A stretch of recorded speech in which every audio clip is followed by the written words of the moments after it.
Good evening, everyone. Welcome. I'm Carolyn Ducey, the Artist B. James Curator of Collections, and what a delight to have a packed house tonight. I'm not surprised because we have star lecturers tonight. I'm so happy to introduce Barbara Brackman to you. Barbara Brackman is a quilter, quilt historian, and author, among many things. She's written numerous books on quilting, many of which focus on the Civil War, including Civil War Quilts and Facts and Fabrications, Unraveling the History of Quilts and Slavery. Her Encyclopedia of Pieced Quilt Patterns and the Encyclopedia of Appliqué, as well as her study of printed cottons, clues in the Calico, are a must-have for any quilt scholar or quilt lover. We refer to them almost daily here at the museum to help us identify patterns and establish dates for quilts in our collection.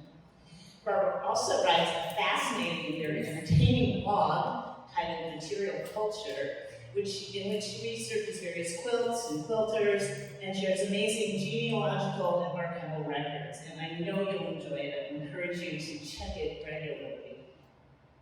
Barbara is also a wonderful supporter of the museum and the university.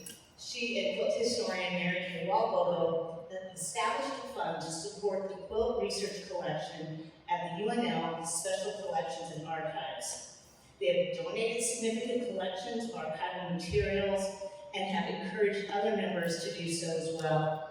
And that collection is a vital repository that adds depth and knowledge of our collection, as well as general quilt history. In honor of these and many more amazing contributions to understanding and appreciating quilts and their role in history, Barbara was inducted into the Quilters Hall of Fame in 2001. We're so fortunate. We're so fortunate to have Barbara with us tonight to present the Quilt Detective, Clues in Turkey Red. Welcome, Barbara.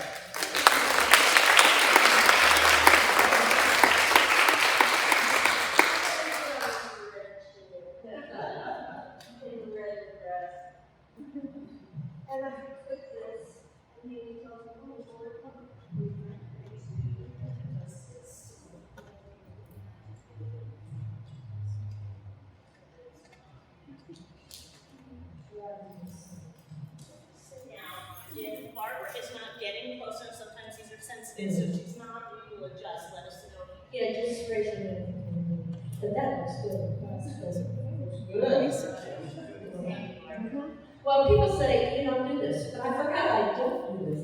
And it's been 2 years. And she said, why don't you do something for a red and white thing? And I went, oh, I love red. And then before I knew it, I was in a business again. So I've got to cut this out. But it's fun to do it, and I love talking about fabrics. And so tonight we're going to talk about turkey red, and I thought that would be quite appropriate for the exhibit. For years, when I used to get out in my youth, I taught classes in baby quilts, and people would bring their quilts and we would sort them out and kind of explore them together, figuring things out. Then I wrote Clues in the Calico in 1979, I hope.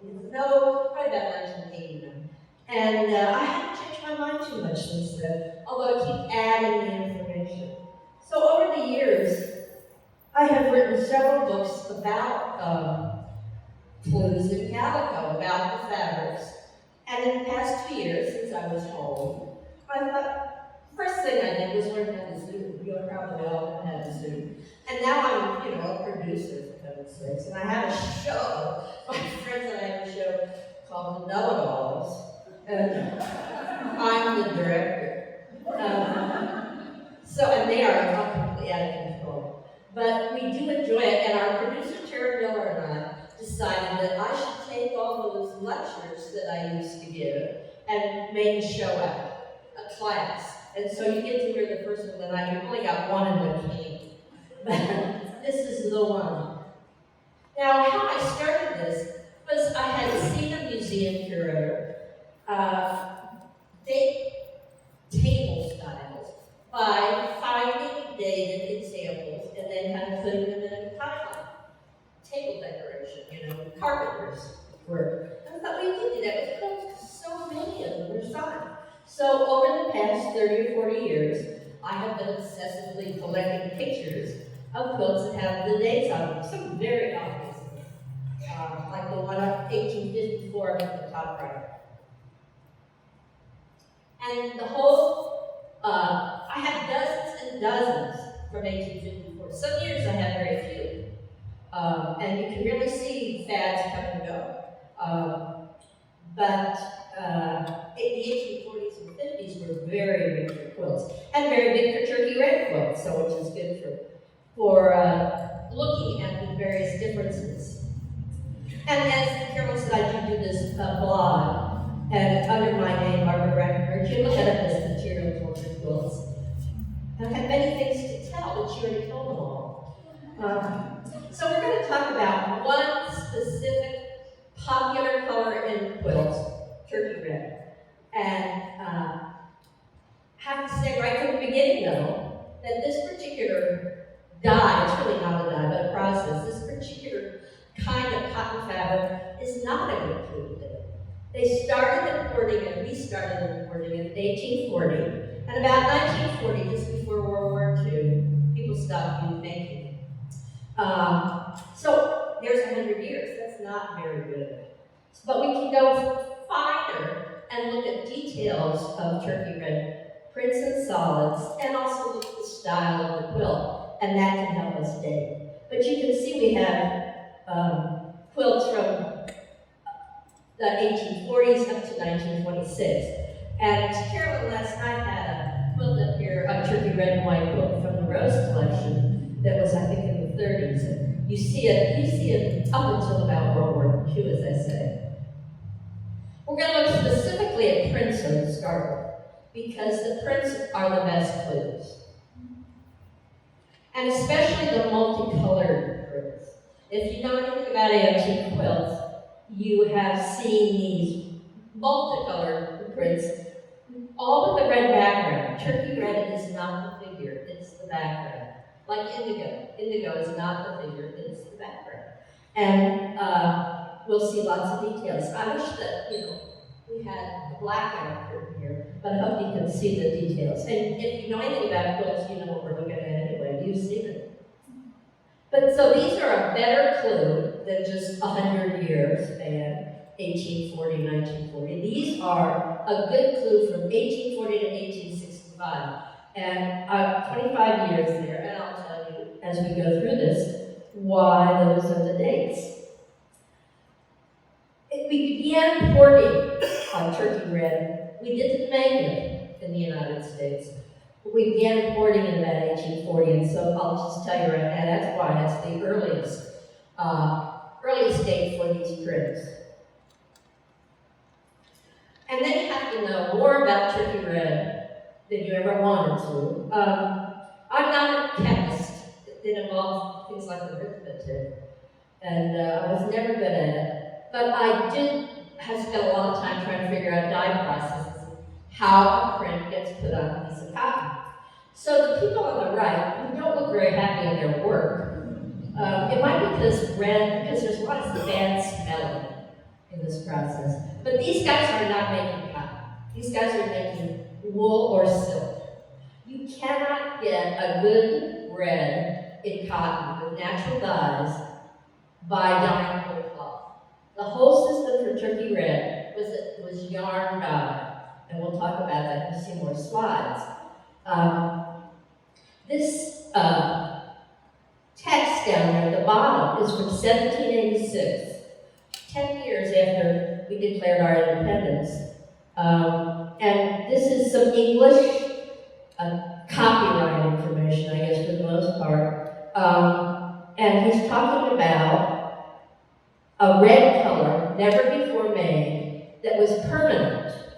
And he is of the opinion that a piece of this kind of cotton could not be produced in this kingdom of a color equally as durable. So what this man is saying is that I have been sort of invented a process here, and nobody else can do it as well as I can.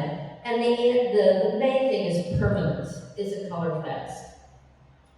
Now, turkey red, when I first got into this when I was young, I thought, oh, turkeys have to die for this? No! Thank goodness. But the name has to do with a very broad area. In the 19th century, the area that we might call the Middle East, they called Turkey often. It was just a big amorphous area, also called the Levant or the Ottoman Empire. And so it really meant the Mideast. And that became the name because the people in the Mideast, the dyers, had perfected a very color-fast, durable red for cotton that people in the West, in England and France, had to steal from. Industrial espionage. And after 1786, I showed you that quote, you start seeing more and more about it in print when people are trying to patent their ideas, or at least advertise their turkey red. As I say, it's not whole cloth dye, it's yarn dye. And so on the left we have a hank of red yarn, and in the middle, in French, are some rouge, some reds, and at the top it says laine, which is wool, and in the middle it says cotton. And what they're showing you is the yarns as they are dyed. And then over on the right, in a swatch book, we see it woven into cloth. Now, yarn dyed cloth is more expensive than piece dyed cloth, and often much more reliable.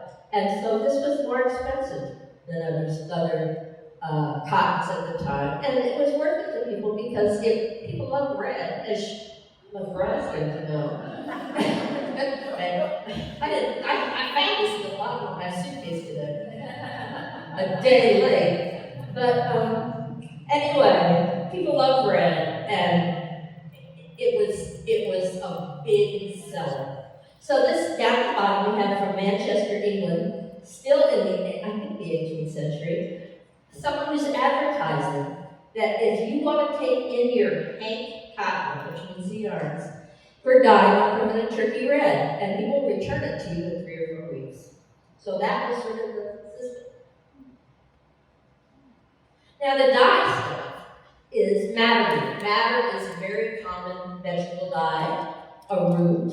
It makes many, many shades if you mordant it differently. You can mordant it with iron, and you get a very dark brown. You can mordant it with tin, you get another color, with alkali, with cloud. And, but none of these are very bright. They tend to be what was called sad red. And sad used to just mean sort of down. And now, of course, it's a down emotion. But you can get sad reds, but no real vivid red. And I have my Pantone chart up there. It's which you can't see too well, but it's a bluish red. And it's interesting that it's very hard to obtain. You can get an orangey red today. If you want to make a red and white quilt, I tell you, go out and buy an orangey red, because it's not going to bleed. But if you get a bluish red that looks like turkey red, it's going to be a heartbreak. I mean, you test them and test them, you can wash them and wash them, and they still bleed. There's something about optics and chemistry in the synthetic dyes that we have now that it just doesn't work. And I work for Moda, and we do not sell you things around. So that's why we don't do turkey red reapers. We do a French general sort of tomato soup red.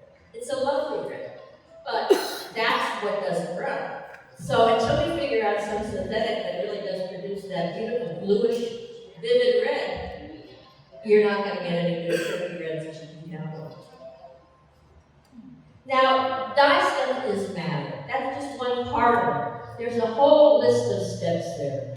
And I love, that's why the guys were frowning so much. Dunning with sheep dung, oiling with rancid vegetable oil, and I know, to put it not unnicely, is that all the dyers used to urinate in the barrel, and they let it rot, and that was part of the treatment. So you would be not smiling while you were mixing it with us.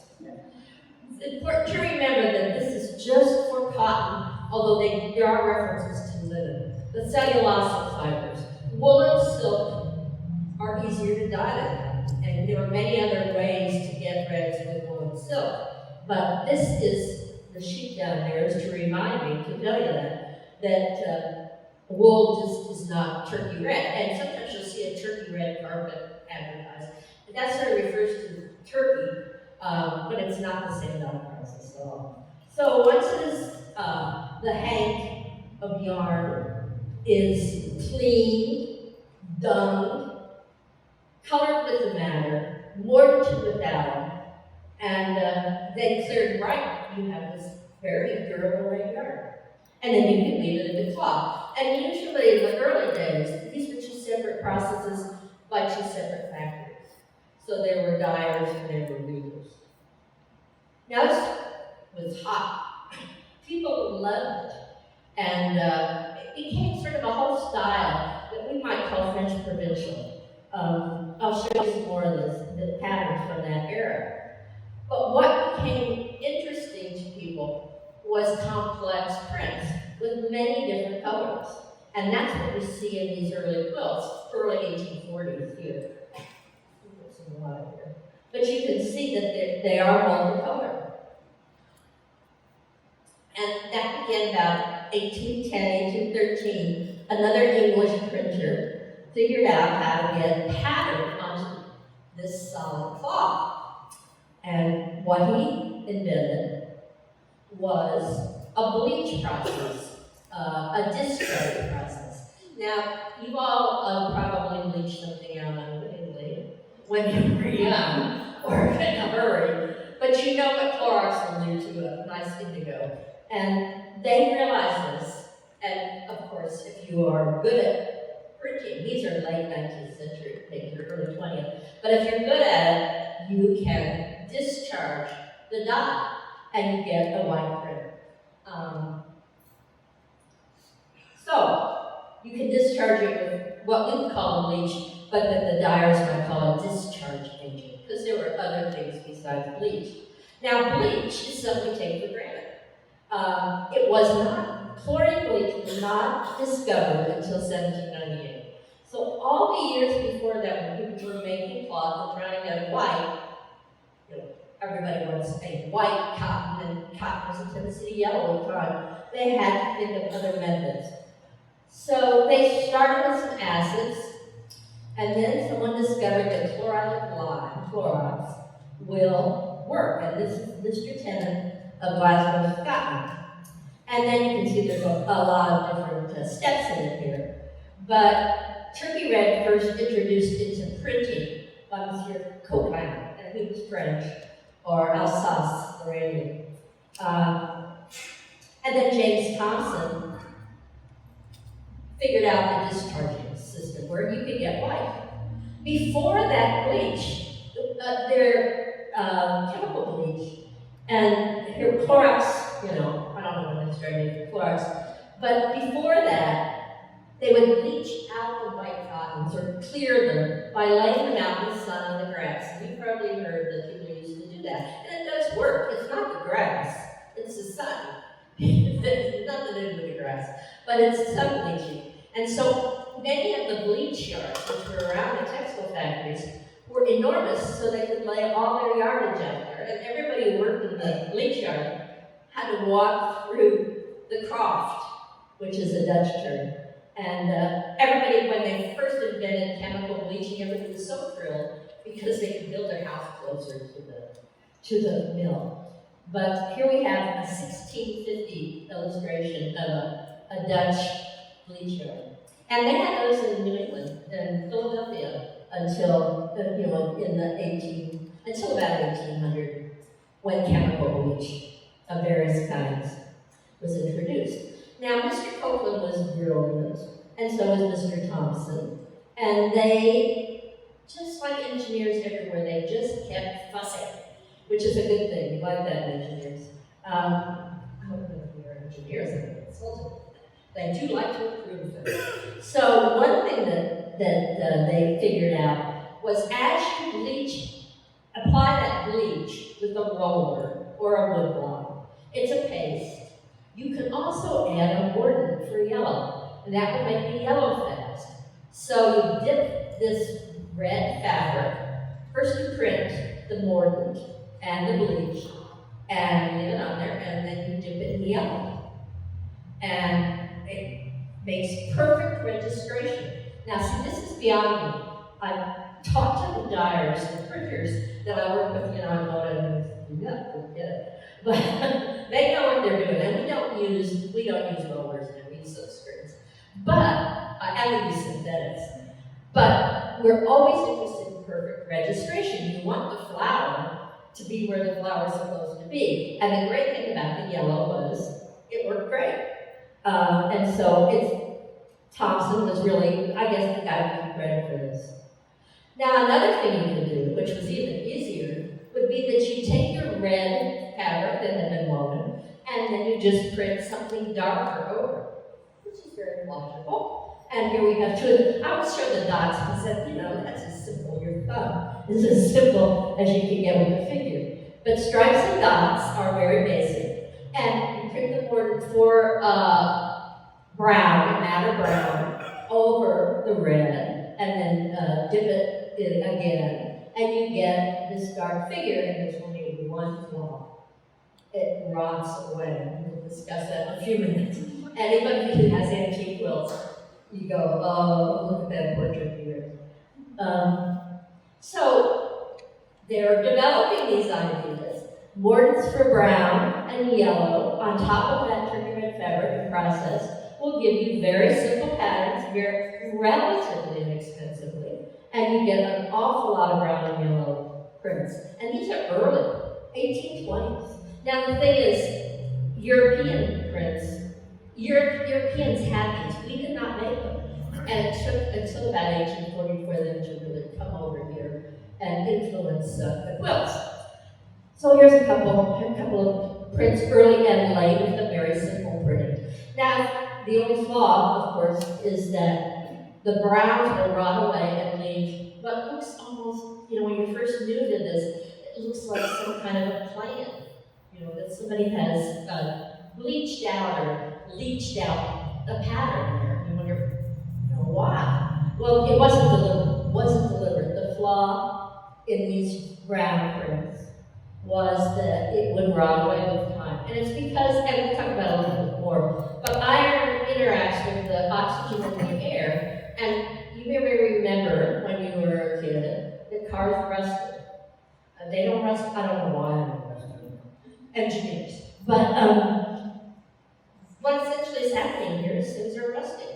They're just disappearing, crumbling, and it is a bad flaw.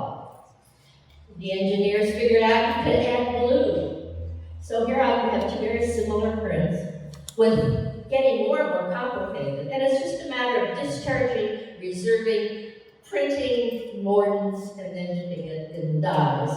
And if you really want to go all out, this was the max. When you'd add blue and yellow, you'd add yellow, and then you'd layer blue over yellow, and you'd get green. So this is the most complicated that you would see in these years, the kind of prints. And as I said, they were terribly fashionable. But for what? People didn't wear them, women didn't wear them, adults didn't wear red. You've all seen Jezebel, you know what I mean. But they were very popular for some ethnic groups, wore them, and also for interiors. We'll talk about that too. Now, who printed them? Not us. The French, the English, the Scots, the Swiss, and the Dutch. And the Scots think they had the market. And they might very well have, because I think that's where we got a lot of our turkey red prints was from Scotland and Paisley, the town of Paisley. But everybody was printing them because they sold well. And it was a lot of work, but it was worth it apparently. So there's Mr. Cohen. One group that really loved them was French Provincial people. And that's why we think of them as French Provincial prints. They became a style. And if I say provincial print, many of you would come up with the same mental image that I will. Sturbridge Village has some samples from a book dated 1823. But there was not a lot of that got over here until the 1840s. And so you can see those little French prints.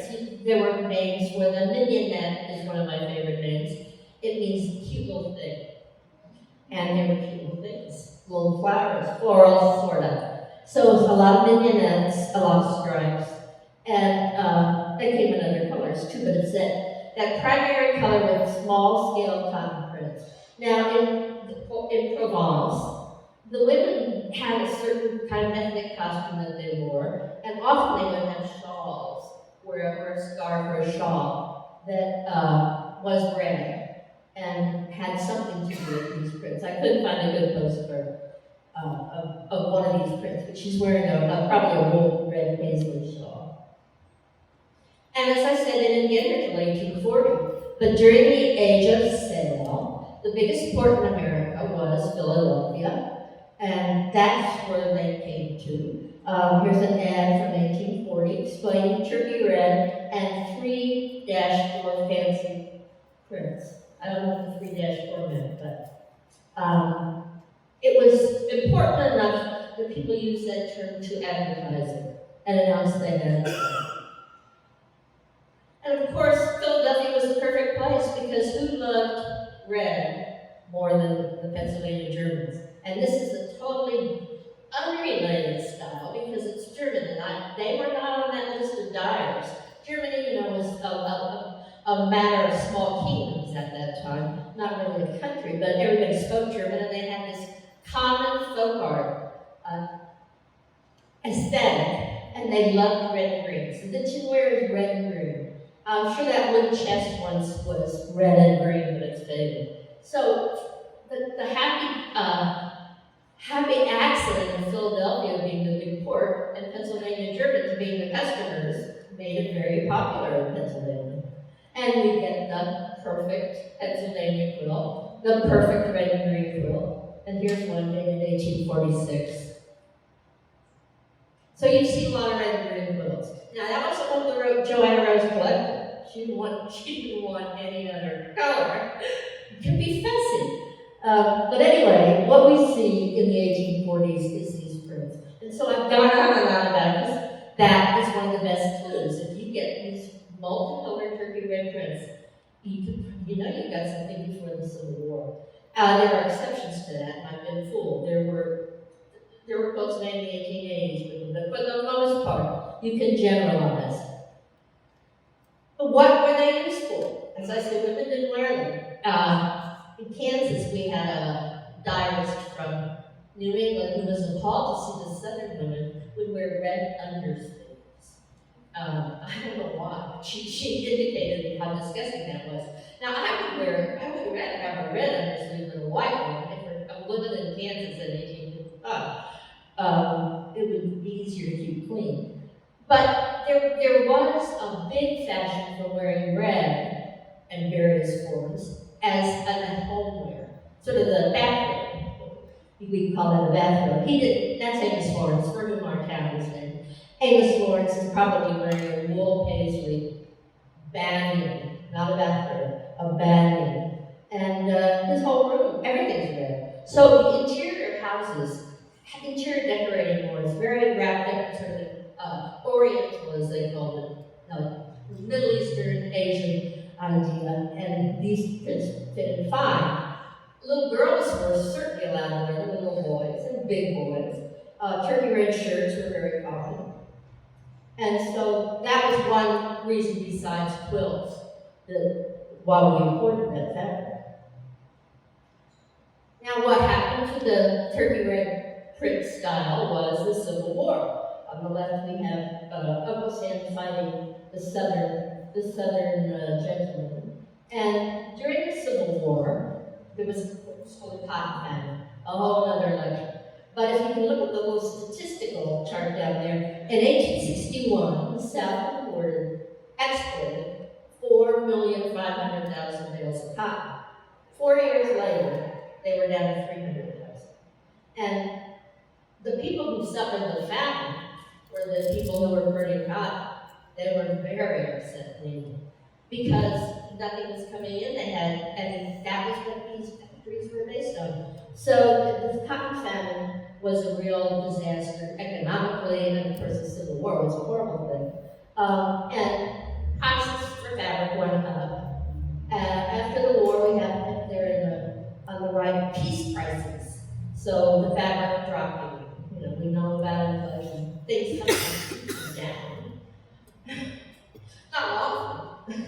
But anyway, peace crisis meant that the war was over. But the war, as many wars do, made us realize we had to be more self-sufficient.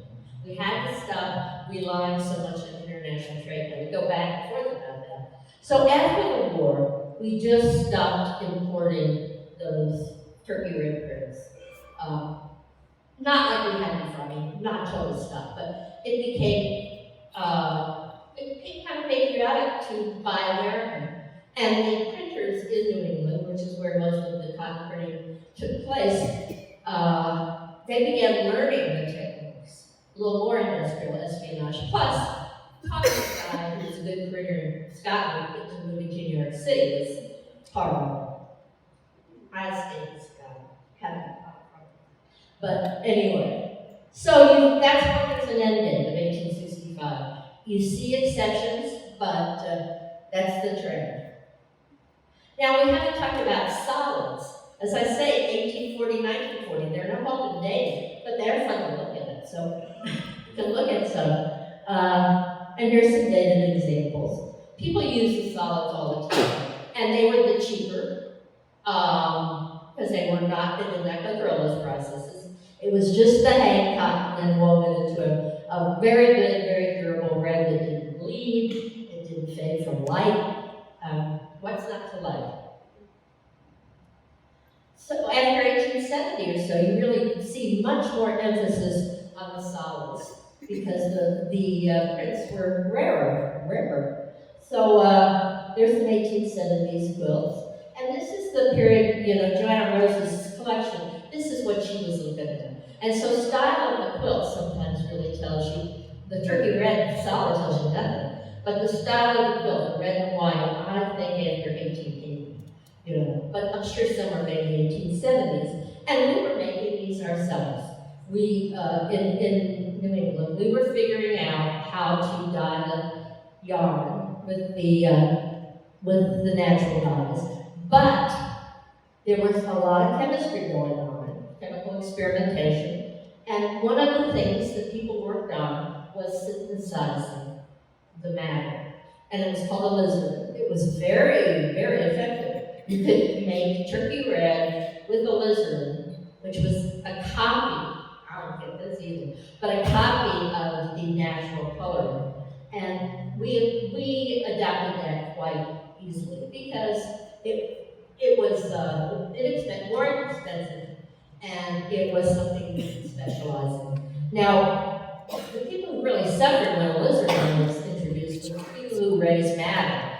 We had done it commercially for a long time, but it was pretty minor. It's India that really suffered with the chemical change in dyes because they had been growing natural matter for generations. And here we have a discussion from Senator Smoot, possibly the best name for a senator ever. But Senator Smoot was working on the Smoot-Hawley tariffs, import taxes, and he was asking Mr. Bolson, who must have been some kind of expert, where the alizarin came from. What was it? Where did it come from? And Mr. Bolson said that they were German dyes, and the Germans really were behind the chemical advances in dyes after our Civil War.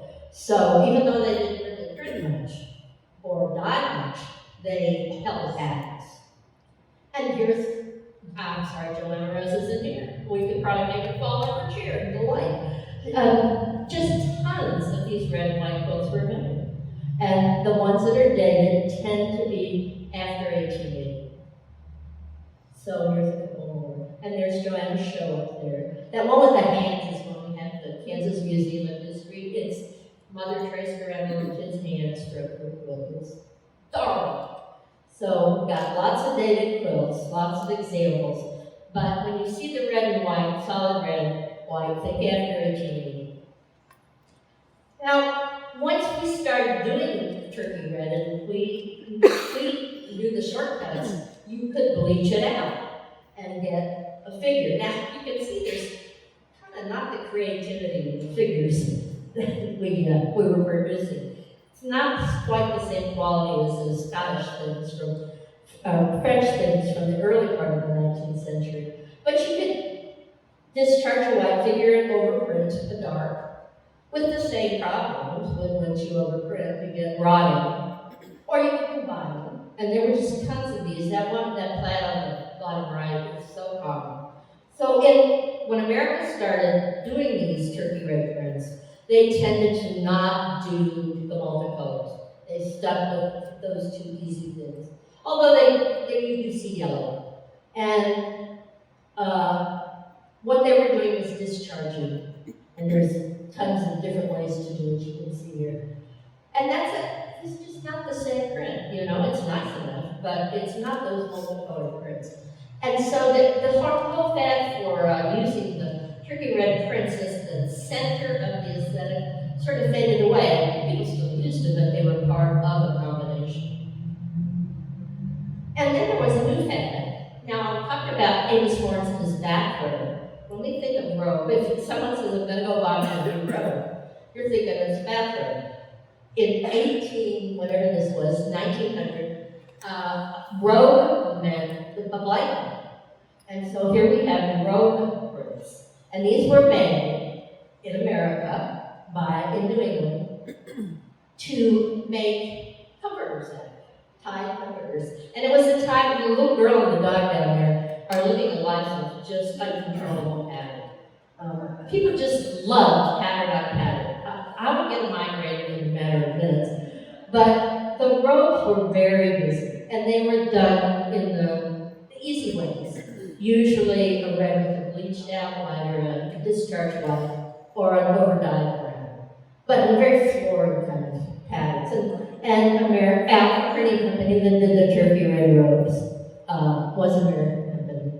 One company that made a lot of money and specialized was Cochrane's in America. And Mr. Cochrane, as you might guess, had been Scottish and came over here, brought lots of techniques. And Cochrane's was good at advertising, always used his name, put his name on the handkerchiefs that he made. And one of the things they did specialize in was these pictorial handkerchiefs or kerchiefs.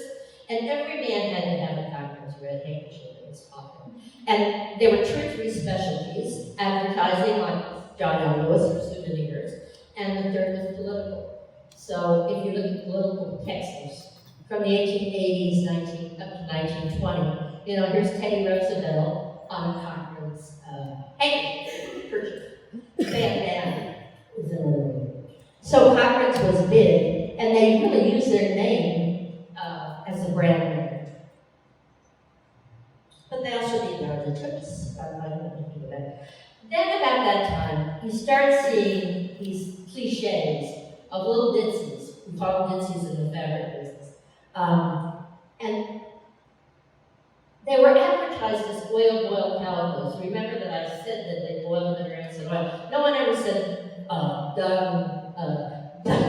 dipped calicos. But oil-boiled was kind of plain. They weren't oil-boiled. There was no oil, but it was an old-fashioned term. And so they were often called oil-boiled calicos in the ads. And they just became a cliche. There's so few of them done so often that you really need, if you're going to make quilts, you need to learn to memorize them. They kind of look like those early 19th century multicolor yellows. But the figures are so nondescript, and they're repeated over and over. And that's why they call them bread and butter. The printer made his bread and butter out of it. So they were called bread and butter prints. And I think Hayden years ago had a line called bread and butter prints. It has nothing to do with butter or oil. So here's some more. Put Martha Washington's name on it. It's got to be authentic. So oil-boiled, fast-colored, and they were fast. Got even that. But again, if they had brown, they rotted. So here's the turkey red damage that you see too much of. My favorite term in textiles is inherent bias. Textiles that adopt something in the processing has the ability to destroy the textile from within. Inherent bias, it sounds like puritanical child development ideas. But what it was something that in the long run would deconstruct the textile. So there are many examples of inherent bias, but here we have the browns, tender and rotting, which I've talked about. So it's the iron and the mortar that was the norm. Now, there's also inherent bias in just the solids. And that's because in the older ones, mostly, but you sometimes see it in 1890s, 1920s, but especially in the 1840s, 50s, 60s, the yarn dyeing process was hard on the yarn. The yarn was red on the outside, but it remained white on the inside. And as you abraded the quilt, pulled it up, washed it, beat it on the line to dry it out, you deteriorated the outside red and let the white inner shaft show. And so they look like they're pink.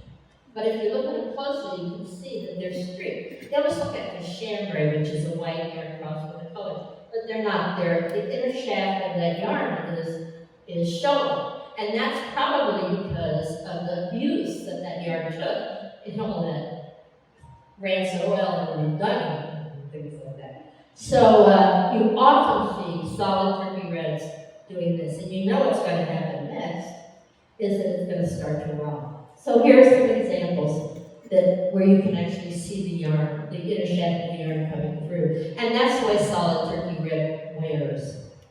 And the next thing, it starts just deteriorating. So if you're a quilt collector, you know to look first at the turkey reds in those 1840, 1865 quilts. The one on the right, the only thing that's holding that turkey red on there is the quilting stitches. So it's holding threads of turkey red. It will disintegrate with washing, with use. And we had a Kansas Quilt Project once, a woman brought in a beautiful turkey red and white quilt. She's not going to wash it. I said, no. We all said, no, don't wash it. She washed it. Exactly the same thing happened. Then she listened to us, but it's a little late. I always like to tell that story. Listen to me. But anyway, it's a tragedy. Now, things change. Chemicals, chemists, engineers, printers, they kept trying to improve things because they wanted to make more money and they wanted to make it easier. And so one of the things that they did was start synthesizing dyes. As I say, Elysian was a synthetic copy of matter. But then they started just free-flowing these chemicals and wound up with some wonderful, wonderful colors, like that teal blue green that sold us at the end of the century, and several other synthetics. But the problem was they weren't color-based. But nobody really, I mean, their hearts weren't broken because you have a little girl in a red dress, the color starts to fade, you buy another package of cut and dye, and you dye the dress red again. But you can't do that. Well, you can, but you know what it's going to look like. So there was no truth in advertising at the time. And so here, I own that one at the top from Peerless, and here's what I found online, Putnam. Now the Putnam dye says it's turkey red. That woman is looking like 1940, and she's got her red slit showing there on some evening dress, and she's going to re-dye it. It says it is turkey red, and it is fast and fabulous. They are lying to you, because you cannot get a good red that is color fast with a direct dye, which is what a package dye is. It's just a powder you put in hot water, and it works if it's not turkey red. So they're lying to you about what's in there. Although they might say, well, we're just alluding to the shade, but we're not telling you this is turkey red. But of course, who's sophisticated enough to understand that? And there was a lot of disappointed people, especially people who use those synthetics in quilts. And so I have probably had hundreds of examples of what's happening here. The red fades to a pale, peachy salmon. And over the past couple of years, I've been trying to figure out, why, who, and what. It's called Congo red now. That's because the Belgian Congo was removed. There were Congo colors. These were synthetic chemistry that didn't copy natural dyes, but was new, and it worked great until you left it around in the light. Up there at the top is a quote from the time period. Once we examine the Congo colors, among the reds, there's one called diamond red, and it's quite remarkable for its fastness in wool and silk. And certainly made me may rank with a lizard, but on cotton, it is quite as fugitive as the rest. So what he's implying is that any red synthetics are going to do things you don't want to know about. And what Congo red did was it faded to a specific kind of peachy red. And I think it could have done it in weeks. Light was its enemy, but washing certainly was not helpful. So you see the evidence where obviously someone meant it to be turkey red. Brighter red, she spent money on turkey red, and then she was duped. Duped by her local quilt shop owner. Now, the quilt shop owner didn't know any more than she did. And this is not home dyeing. This is factory dyeing, especially after 1880. People were trying to do things cheaply, and the South was very interested in producing solids from the cotton that they grew right there. And they bought a lot of these synthetic dyes that were not colorfast. But as I said, what were you going to use it for? If you didn't use it for a quilt, you probably wouldn't be that miserable. You just re-dye it. Now, somebody showed me this set of lots once, as it had been for 100 years, 120 now. The one on the top is more exposed to light. The one on the bottom is exposed to light as it sits through the fibers, but less light and less light. And that's what happens. And the worst case scenario is this. Now, I just don't think you can call that charming at all. You could call it abstract or modern. But man, that would make me really mad. And I used to hope that they were long dead by the time this happened. But I'm afraid it might have been 3 weeks later. So be grateful for truth in advertising. So Congo red is, to us, lucky because it's a good clue. And pretty much is after 1880 when that era of synthetics was first introduced. So here's 2 different ways dating quilts and fade or things. Well, I put this up here because as I say, I want to do a class. So this is going to be the next one. And I haven't written that one yet. So I want to do 12, and I've got one done, and you got to hear it. So I mean, the reds, it's tragedy after tragedy. It's like watching the news, you know. Turkey, they're going to rock, they're going to fade, they're going to shred, but still, it's worth it because they really are spectacular. And, you know, you can go in the gallery. The roses and the Jameses did not buy shredded red quilts. So, thank you very much. And I